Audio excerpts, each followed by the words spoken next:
आजकल ज़िंदगी में बस यही है, रोज़ सुबह उठो, 10 किलोमीटर चलो, 10 किलोमीटर वापस आओ और फिर सो जाओ। Anyways, welcome back to another video of the Saat ventures. और आज का प्लान ये है कि जहाज़ बांडा से जाना है नीचे कुंड बांडा की तरफ। उसका सारा रास्ता मैं आपको दिखाता हूँ और बताता हूँ कि कैसा उसका रास्ता है, आसान है, मुश्किल है, किस किस्म की मुश्किलात आपको सामने आ सकती हैं। कल मैंने एक बहुत बड़ी गलती की थी कि एक तो मेरे पास कोई वो नहीं था, क्या नाम है, सन ब्लॉक वगैरह नहीं था, सन स्क्रीन नहीं थी, और ऊपर से मेरे पास ये अपना विंड ब्रेकर भी नहीं था।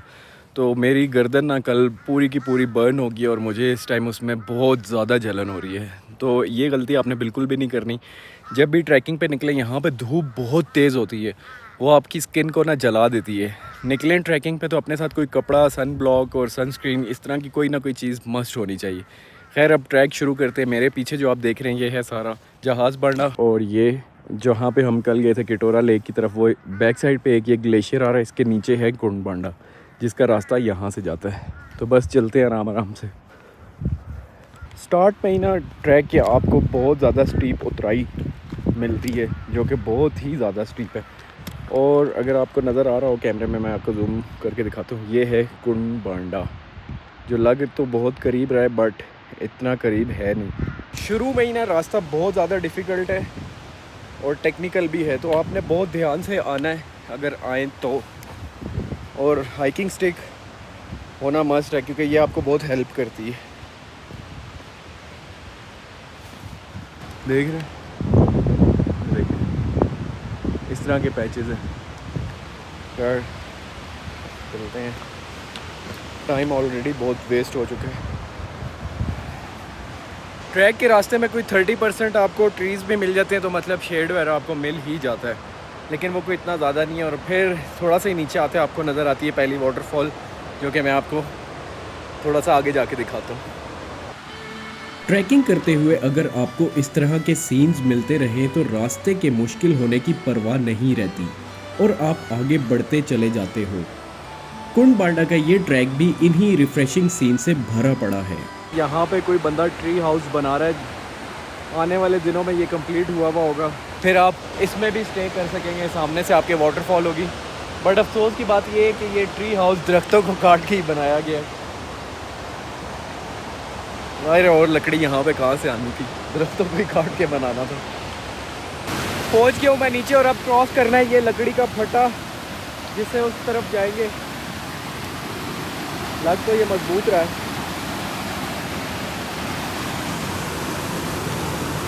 पानी का फ्लो देखिए।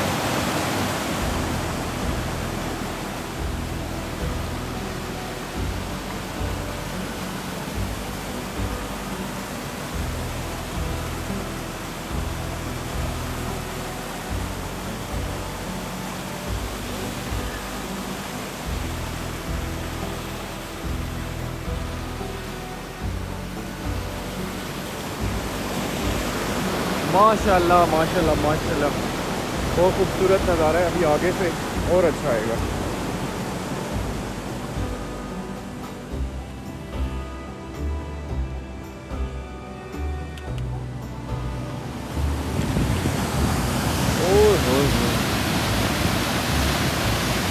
एक ऐसी वाटरफॉल जो ट्रैकिंग के सिर्फ 30 मिनट बाद ही नजर आ जाती है, जिसका फ्लो इतना तेज है कि इसकी आवाज ऊपर जहाज बांडा तक भी फील होती है। सीन तो ये प्राइसलेस है, बट इसके फ्लो से इस बात का अंदाजा लगाया जा सकता है कि इसके पीछे मौजूद ग्लेशियर्स कितनी तेजी से पिघल रहे हैं। मेरा नहीं ख्याल कि ये वो वाटरफॉल है कि जिसके नीचे आप आसानी से खड़े होकर नहाने लग जाएं। इसमें ब्यूटी के साथ साथ एक दहशत भी है जो अपने बहुत करीब आने से रोकती है। इतनी कोई मज़े की वाटरफॉल है ना ये, कि अगर आप इसके पास जाके खड़े हो तो आप 1 मिनट के अंदर भीग जाते हैं। बहुत खूबसूरत है ये, बहुत ज़्यादा। और ये वाली जो वाटरफॉल है ये आ रही है किटोरा लेक की तरफ से ही, जो सारी स्ट्रीम बहती हुई आ रही है वो फिर यहाँ आ जाती है।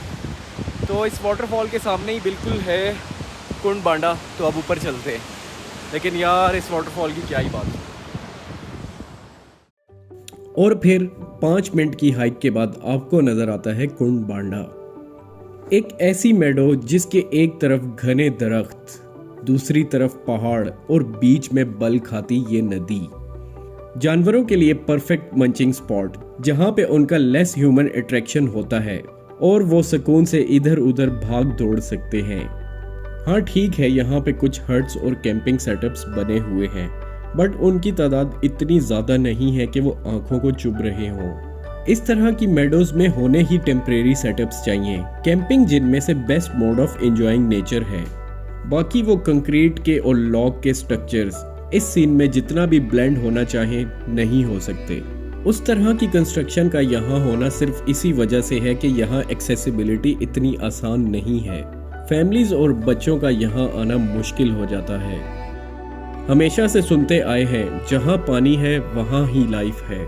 इस मेडो में पूरी गेम ही इस स्ट्रीम की है, जो इस मंजर को कंप्लीट करती है। पानी की फराहमी के साथ साथ समर्स में ये टूरिस्ट को भी अपनी तरफ अट्रैक्ट कर रही होती है। यकीन करें, ये इतनी ज़बरदस्त जगह है ना, ये कुंड बांडा, जहाज़ बांडा, इवन किटोरा लेक से भी मुझे तो बहुत ही ज़्यादा पीसफुल लगी है, क्योंकि एक स्ट्रीम गुजर रही है इसमें जिग जैग करती हुई। पीछे आपको इतनी खूबसूरत वाटरफॉल लग रही है। ऊपर आप यहाँ पे मेडोज़ में अपनी कैंपिंग कर सकते हैं, कुकिंग कर सकते हैं। बहुत ज़्यादा पीसफुल है। और एक यहाँ पे ठंडी सी हवा चल रही है, जानवर आसपास चल रहे हैं। बहुत पीसफुल जगह है। जिसने भी यहाँ पे नाइट स्टे किया हुआ है ना, उसको बिल्कुल आइडिया है कि मैं क्या बात कर रहा हूँ। और अगर किसी ने नहीं किया हुआ तो उसे ये एक्सपीरियंस लाजमी करना चाहिए। मेरी तो ये ज़रा बदकिस्मती कह लें कि मुझे अभी यहाँ पे रात गुजारने का मौका नहीं मिलेगा, क्योंकि अभी मैंने यहाँ से वापस भी जाना है और डिस्टेंस बहुत ज़्यादा है। ये जो स्ट्रीम साथ साथ चलती जा रही है, इसके आगे भी एक वाटरफॉल है। अभी इतना टाइम तो नहीं है कि मैं वहाँ जा सकूँ। आई विश कि मेरे पास यहाँ पे ड्रोन होता, तो ये जहाँ से स्ट्रीम निकल रही है मैं वो आपको दिखाता कि ये यहाँ से शुरू हुई है और ये फिर ऐसे जिग जैग होती हुई इस वैली में से गुजर रही है। बहुत आला। इस मेडो में हर कुछ कदम के बाद एक अलग ही सीन देखने को मिलता है। इवन वो वाटरफॉल जो मैंने आपको अभी 10 मिनट पहले दिखाई थी, इस जगह से अलग ही शक्ल में नजर आ रही है। मैंने नोटिस किया है कि जहां मुश्किल हाइक या ट्रैकिंग करके आना हो, आपको वहां पे मोस्टली ट्रू नेचर लवर्स ही मिलते हैं, जो कि किसी हद तक सफाई सुथराई का ख्याल भी रखते हैं। वरना जिन जगहों पे इंसान आसानी से पहुंच सकता है, वहां का हाल मरी जैसा हो चुका है। मेरे लिए इस जगह का साफ होना बहुत ही गैर मामूली बात थी। मैं यही सोच रहा था कि जहाज बांडा में इतना कचरा होने के बावजूद ये जगह इतनी साफ कैसे हो सकती है। हम अभी असर को फिर सफाई करेंगे। इस टाइम आते हैं लोग, कुछ खाते हैं ना, तो फिर 10 चीज़ नीचे गिर जाती है, फिर हम वही उठा के फिर डस्टबिन में डालते हैं। रात को मौसम बहुत अच्छा होता है, ज़्यादा ठंड भी नहीं होते, लेकिन अच्छा होता है। रज़ाइयाँ दो पर डालते हैं। कभी कभी आप लोगों को लगता होगा कि मैं कुछ चीज़ों को ज़्यादा ही एग्जैजुरेट कर रहा होता हूँ। वो इसलिए है कि कुछ जगहें मिल ही ऐसी जाती हैं कि उनकी ट्रू ब्यूटी एक्सप्लेन करने के लिए ज़्यादा लफ्ज़ों का सहारा लेना पड़ता है, और आपके अंदर की एक्साइटमेंट आपसे कुछ भी बुलवाती जाती है। और अपना तो वैसे भी यही सीन है कि जहाँ कुछ अच्छा हो तो वो दिखाया जाए, और जहाँ कुछ गड़बड़ नज़र आ रही हो तो उसके बारे में भी बताया जाए। इस एरिया में आपको लोकल कम्युनिटी नहीं मिलेगी। यहाँ पे मोस्टली बकरवाल ही सेटल्ड है, जिन्होंने अपने छोटे मोटे बिजनेसेस स्टैब्लिश कर लिए हैं, और हमें यही लगता है कि ये लोकल्स हैं। वो टाइम आ चुका है। इस जगह को छोड़ के जाने का दिल तो नहीं कर रहा, लेकिन जाना पड़ेगा क्योंकि हमारे पास टाइम कम है। जो चीज़ें रास्ते में मिस हो गई हैं वो मैं आपको अब दिखाता हूँ। बहुत खूबसूरत जगह है यार ये।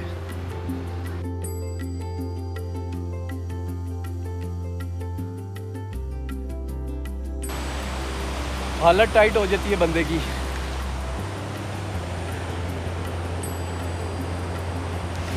लेकिन आराम आराम से जाएंगे तो आप कर ही लेंगे। तो अगर आप भी जहाज बांडा आने का प्लान कर रहे हैं तो कुंड बांडा आपसे ज़्यादा दूर नहीं होगा। एंड आई होप कि आने वाले सालों में ये जगह इतनी ही साफ रहेगी, जो कि लगता तो मुश्किल है, बट अपनी विश का इजहार करने में क्या हर्ज है।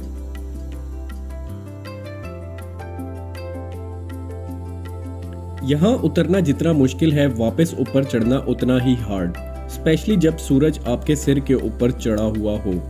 तो फिर वही टिप कि सुबह अर्ली मॉर्निंग निकलने की कोशिश करें। वापस जहाज बांडा पहुंचते ही मैसिव डिफरेंस फील होता है। कहाँ कुंड बांडा की ब्यूटी और कहाँ ये होटल्स का जंगल। तो अब मेरा प्लान ये है कि सामान खोते वाले पे लोड करना है और जहाज़ बांडा से टकी टॉप तक की ट्रैकिंग करनी है। वो जो भी सारा सीन है वो मैं आपको दिखाता हूँ। थोड़ा सा मैं यहाँ पे फ्रेश हुआ हूँ क्योंकि हालत थोड़ी सी टाइट हो गई थी। यहाँ पे कोई प्रॉपर खाने पीने का कोई इंतज़ाम नहीं है, हाइजीन के बहुत ज़्यादा मसले मसाइल हैं, तो वो थोड़ा सा आपको ना कंप्रोमाइज़ करना पड़ता है। तो मैं वो ज़रा अवॉइड ही कर रहा होता हूँ कि जो बस पैक्ड चीज़ें मिल रही हों बस उन्हीं पे गुजारा कर रहा होता हूँ। तो उनमें कोई इतनी ख़ास एनर्जी होती नहीं है जो ऑप्शंस यहाँ पे मौजूद हैं।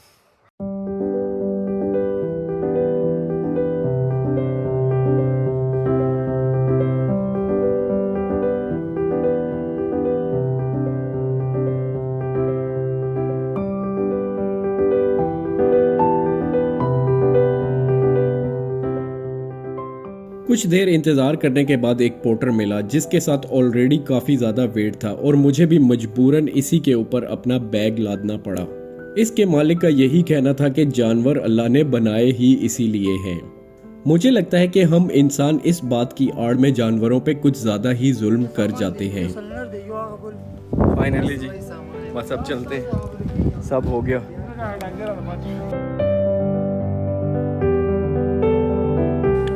टकी टॉप से जहाज़ बांडा तक की हाइक तो कोई 3.5 घंटे की है।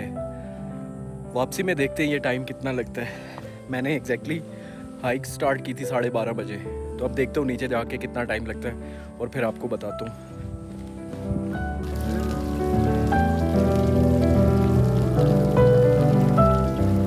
एक और ब्रेक लिए जी, आप थोड़ी सी ब्रेक ले लेके जाते रहें तो ठीक है। नीचे कौन सा भी आपके बच्चे रो रहे हैं, तमीज़ से जाएंगे तो ज़रा फिर ठीक है, वरना थकते हुए ही जाएंगे। फॉरेस्ट की इस तरह से अन्नेवाह होने वाली कटाई मेरी समझ से तो टोटली बाहर है।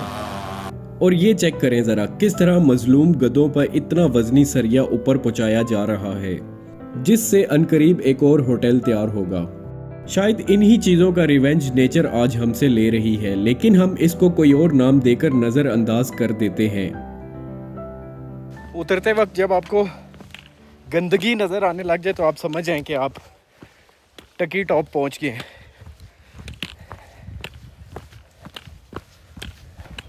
टकी टॉप मैं पहुंच चुका हूं, लेकिन कहानी अभी ख़त्म नहीं हुई क्योंकि अभी मुझे वहां तक पहुंचना है जहां पे मेरा बाइक पार्क्ड है। ये वाला ट्रैक मैंने 1 घंटा और 15 मिनट में किया है। 12:30 बजे एग्जैक्टली हाइक स्टार्ट की थी और अभी हो रहे हैं 1:45, तो मतलब 1 घंटा 15 मिनट में आप टकी टॉप पहुंच सकते हैं आराम से, जिसके अंदर आपकी 2-3 ब्रेक्स भी होती हैं छोटी मोटी। अब नीचे पार्किंग में चलते हैं जहां पे बाइक पार्क किया और वहां से बाइक लेके तो फिर आगे की जर्नी स्टार्ट करते हैं। टकी टॉप की सूरत हाल किसी छोटे सिटी के लारी अड्डे जैसी है, जहां हर तरफ जीप्स का रश, कोई उतर रहा है तो कोई इंतजार में बैठा है। ऊपर से छल्ली से लेके काबली पुलाव तक आपको यहाँ मिल जाता है।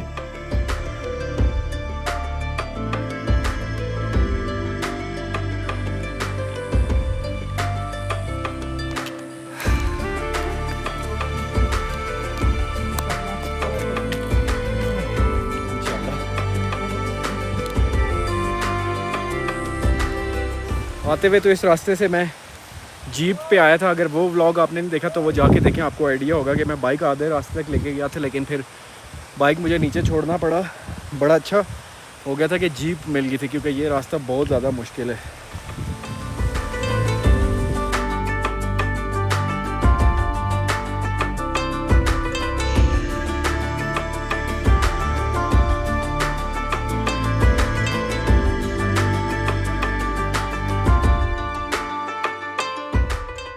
हाइकिंग की दुनिया का बेताज बादशाह सोलोमन यहाँ आके बेचारा खुल गया और ये बिल्कुल मेरा ब्रांड न्यू पीस था। अब इसको रिपेयर कराना पड़ेगा।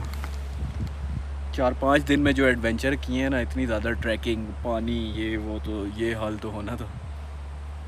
नीचे चलते हैं, देर हो रही है। आते हुए इस रास्ते से जीप से मैं तेजी से गुजर गया था, बट अब इस एरिया की ट्रू ब्यूटी नजर आ रही है, जिसको फेंस लगा के प्रोटेक्ट किया हुआ है।